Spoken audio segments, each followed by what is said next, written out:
Dr. Wise, the channel for True Story Tower. ایک گاؤں میں ایک مولوی صاحب رہتے تھے۔ مولوی صاحب کا کوئی دوسرا ذریعہ آمدن نہ تھا۔ گاؤں میں رہتے ہوئے گزارا بہت مشکل تھا۔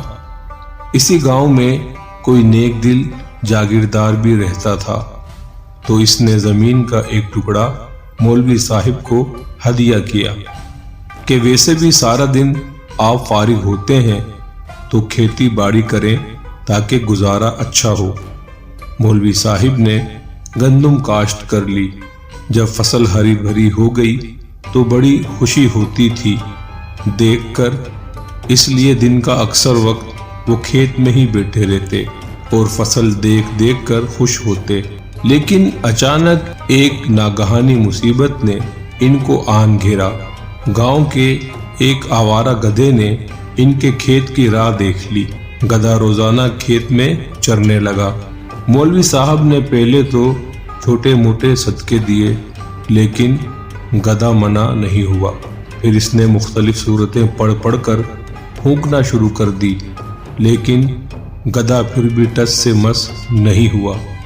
ایک دن پریشان حال بیٹھے گدھے کو فصل اجاڑتے دیکھ رہے تھے کہ ادھر سے ایک کسان کا گزر ہوا۔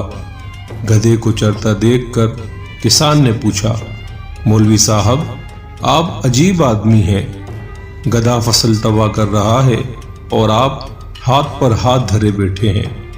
مولوی صاحب نے عرض کیا کہ جناب، ہاتھ پر ہاتھ دھرے کہاں بیٹھا ہوں، ابھی تک ایک مرغی اور ایک بکری کے بچے کا صدقہ دے چکا ہوں، اور کل سے آدھا قرآن شریف بھی پڑھ پڑھ کر پھونک چکا ہوں، لیکن گدھا ہٹتا ہی نہیں۔